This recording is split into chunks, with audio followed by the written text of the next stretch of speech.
자, 이번에는 사회 분야 기사로 넘어가 보겠습니다. 뭔가 변명이죠? 이런 변명이 나왔는데 시청자 여러분께서는 이 변명 어떻게 들으셨는지 모르겠습니다. 보시죠. 지금 고 조양호 한진그룹 회장의 아내시죠? 이명희 전 이루재단 이사장. 어제 이제 재판을 받았죠.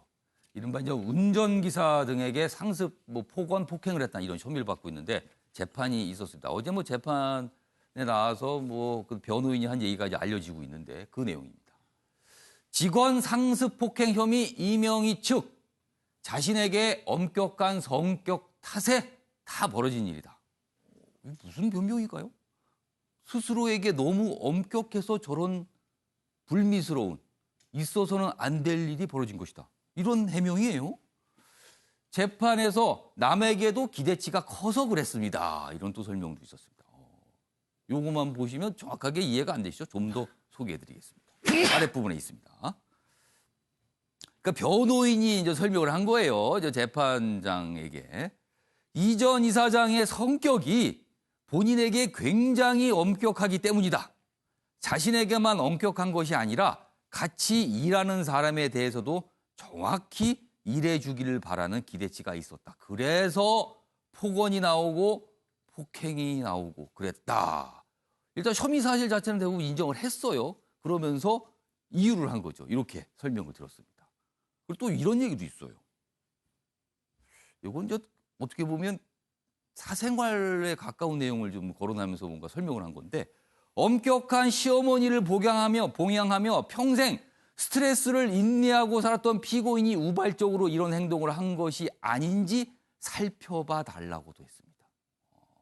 이 내용들이에요, 지금요. 관련 기사 하나 더 있습니다. 보이시죠? 다음입니다. 직원 9명의 수년간 갑질, 이명희 스트레스 때문에 아까 스트레스 얘기하셨죠? 약간 봉양, 이런 스트레스가 있었다는 거고요. 폭행의 상습성이 없었다. 이렇게 이제 변호인 측에서 주장을 했죠. 여기 보면 이명희 전 이루재단 이사장 관련 사진까지 좀 싣고 있습니다. 요 얘기 좀 해보겠습니다. 요 얘기 해보기 전에 먼저 관련 영상 저희가 좀 묶었는데요. 확인해 보겠습니다.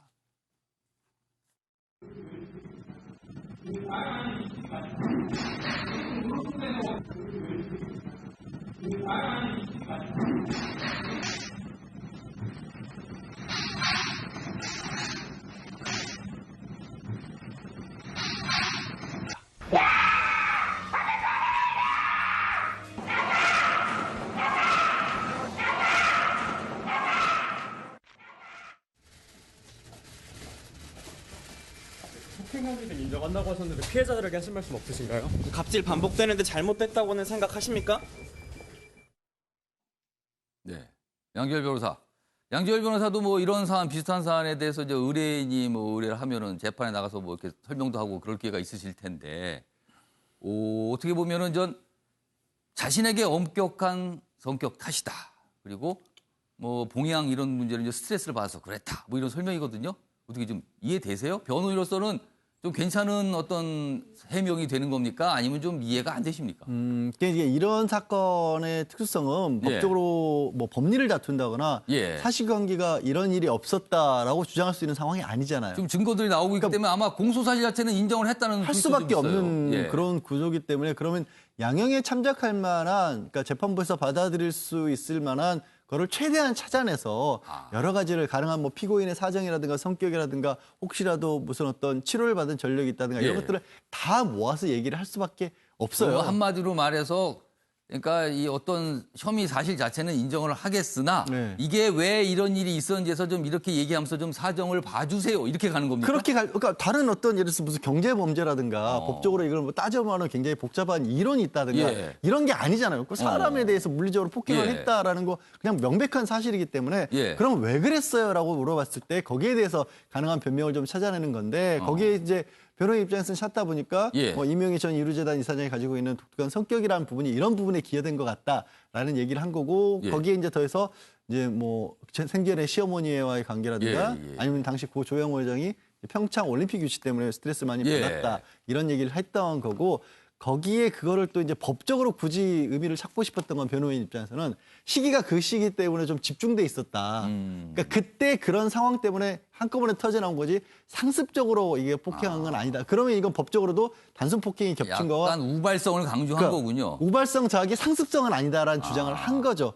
그러다 보니까 이제 어제는 특수했던 게 이제 변호인이 그런 주장도 하니까 검사 입장에서는 이게 그런 어떤 성격 탓이라고 보기에는 예. 이 얘기들이 너무 심한 얘기들이 많다라고 예. 하면서 피해자 진술 조서로 보면서 예, 이제 예. 욕설들을 다 예, 예. 재판부에서 얘기를 하기 시작한 예, 겁니다. 이런 얘기 저런 얘기 하니까 이제 어. 재판부에서는 그거 굳이 안 읽으셔도 민망하니까 우리가 그냥 읽어보겠습니다라고 했던 그런 상황이었습니다. 그 양절 변호사 보시기에 이 성격 탓이라고 이제 어떤 해명을 한 거잖아요. 그 상황에 대해서 그런 일이 있었는 게 이게 사실 스스로에게 엄격한 성격 때문이다 그러다 이게 주 이유로 나왔는데 재판부에서 이걸 좀 감안할까요?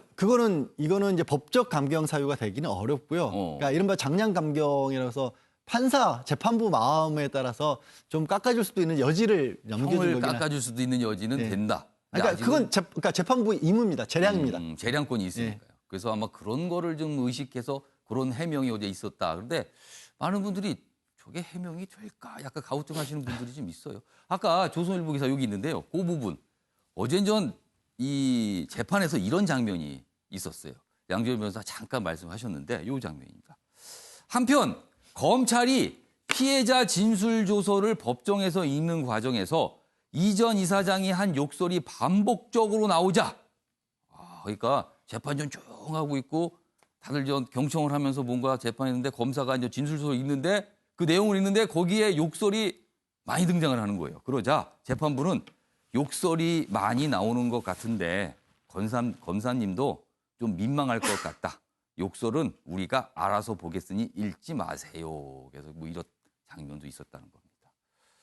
참 기사가 깨알같이 썼습니다. 이런 부분을요. 예, 윤경호 의원님.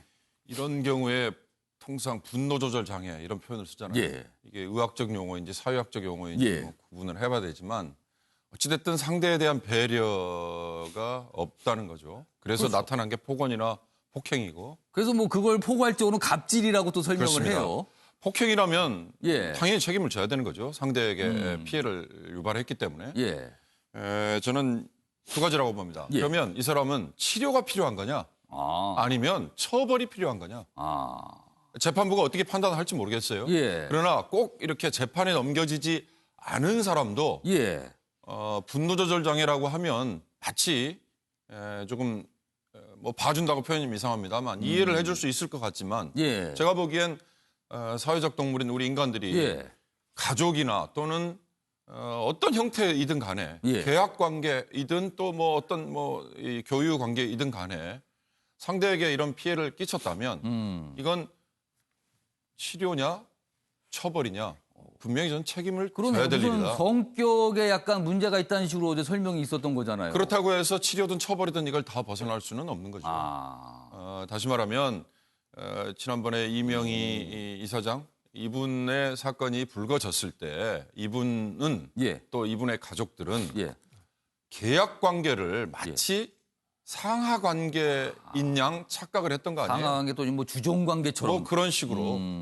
그러니까 저런 공사 현장에서 책임을 지고 있는 분들 예. 또는 뭐 가정에서 가사 도우미로 일하는 분들에게조차도 예. 그걸 분명히 계약 관계인데 그걸 예. 착각한 거잖아요. 그걸 분노 조절 장애라는 이름의 좀 고상한 이름으로 뭔가 가해를 했는데 그에 대해서 이제 어떤 책임을 져야 되느냐라는 예. 문제인데 전 꼭 이분뿐만 아니라 예. 다른 상황에서도 다 마찬가지로 적용이 되는 거다.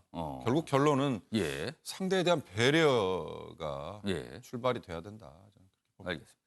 양지열 변호사께 추가로 하나 질문 드릴게요. 요 뒷부분에 이제 진술주소 부분이잖아요.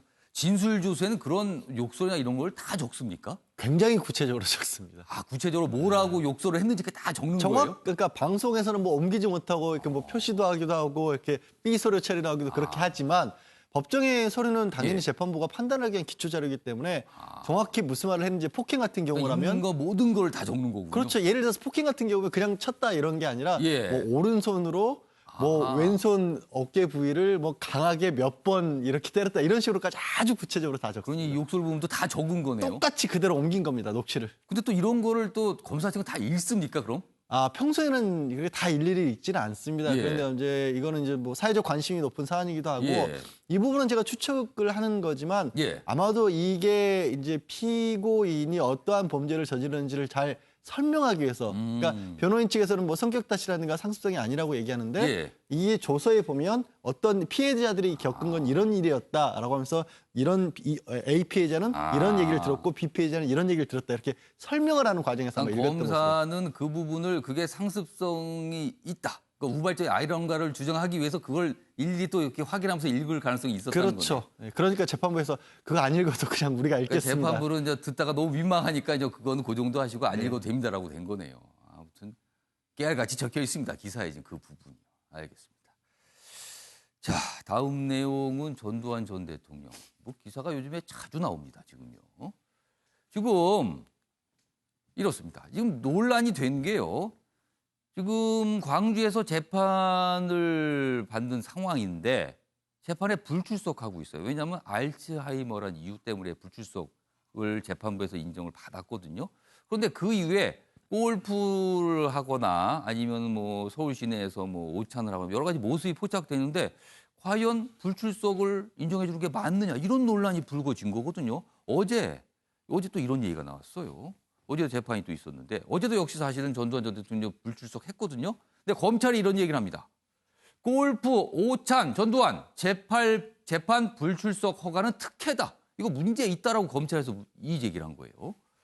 그러니까 재판부에 허가 취소를 거듭 요청했습니다. 그러자 전두환 전 대통령 측 변호인 검찰이 먼저 지난번에 불출석 제안했다. 이렇게 됩니다. 그러니까 우리가 이거 원한 거 아니다. 이런 취지가 되잖아요. 근데 뭐 주장이 또 맞서고 있어요, 지금요. 아무튼 뭐 서로 다른 주장인데 뭐 검찰 쪽에서 만약에 앞서서 불출석 그런 얘기를 했다면 지금은 좀 상황이 좀 달라졌기 때문에 이런 얘기를 한 건데 뭐 이거는 뭐 다른 서로 맞서는 얘기고요. 관심사는 이겁니다, 바로. 그러면 재판부가 앞으로 판단을 할까? 하면 어떻게 할까? 이거거든요. 오창석 평론가는 재판부가 어떻게 해야 된다고 보십니까? 저는 이제 뭐 재판부나 검찰이나 조 전 장관 수사 절반만 해도 출석시킬 수 있지 않을까 그런 생각이 좀 드는데요. 일단 한 해 경호비만 뭐 100억 이상 들어간다고 생각하고 얘기하고 예. 골프나 오찬 이런 것도 사실은 정의당 부대표인 이만솔 예. 부대표가 직접 뛰지 않았으면 많은 국민들이 아예 모르고 있었을 거예요. 그런데 그 이만솔 부대표 말고 검찰의 정보력이나 수사력으로도 충분히 상태가 확인 가능했을 거라 봅니다. 의지가 있었다면은.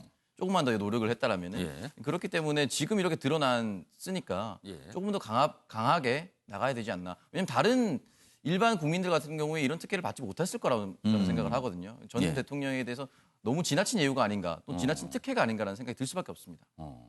그러니까 재판부도 또 고민을 할 것 같아요. 지금 일단 허가를 했는데 이게 사정 변경이 발생을 한 건지 아니면 그냥 이 정도는 그냥 넘어가야 되는 건지 뭐 이런 부분입니다. 이런 과정에서 어제도요. 백담사에서 전두환 전 대통령이 1980년대 말부터 머무른 장소가 있었는데 거기에 있었던 생활용품을 최근에 치워버렸다. 뭐 이런 얘기가 있었거든요. 그런데 그 이후에 이제 기사들이 쭉 나오는 거 보니까요. 뭐 어떤 곳에서는 친필 현판이 있었는데 뭐 이런 게 철거됐다. 뭐 이런 얘기가 또 있습니다. 그러면은 이거는 전체적으로 봤을 때 여론이 나빠졌기 때문에 그걸 의식하면서 과거에 전두환 전 대통령과 관련된 그런 기업과 뭐 물건 이런 걸 좀 치우고 있다. 뭐 이렇게 되거든요. 이재용 전 의원. 네. 여론 분위기가 이렇게 가고 있나 봅니다. 어떻게 보세요? 지금 현재 그 카메라로 잡혔기 때문에 예. 식사하는 모습이라든지 골프 회동 같은 경우에는 그런 부분은 이제 그 설명하기가 힘들겠죠. 해명하기가. 예. 그건 뭐 당연하다고 생각을 하고요. 다만 재판부에서 지금 이거에 대한 결정을 내리려면은 그거에 대한 고민은 깊게 해야 된다고 하는데 그 고민을 어디서 찾아야 되면 진짜 예.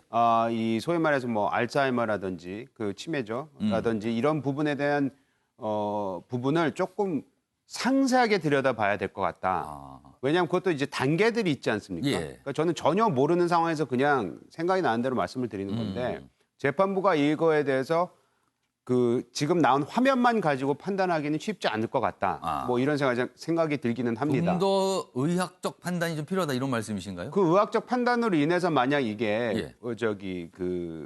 나오지 않아도 된다고 이제 사실 허가할 때는 사실 진단서라든가 이런 게 첨부가 됐겠죠. 그걸 보고 당연히 그것을 판단했겠죠. 이유로 했으니까요. 예. 왜냐하면 알츠하이머 예. 걸린 사람이 나와서 본인이 스스로한테 뭐 불리한 증인을 할 수도 있는 거죠. 예, 기억도 예. 못 할 수도 있는 거고 예. 그거는 오히려 법정에서 도움이 안 될 수도 있는 거 아닙니까? 사실 해명에 있어서. 그러니까 그런 부분은 명확하게 따져봐야 될 부분이 있는데 다만 여론을 말씀드리자면은 절대적으로 우호적이지 않은 것 같습니다. 그래서 뭐 물건을 갖다 철거했다 뭐 이런 기사가 나오고 있나 봅니다. 알겠습니다. 이 정도로 뭐 이 내용은 좀 마무리하고요.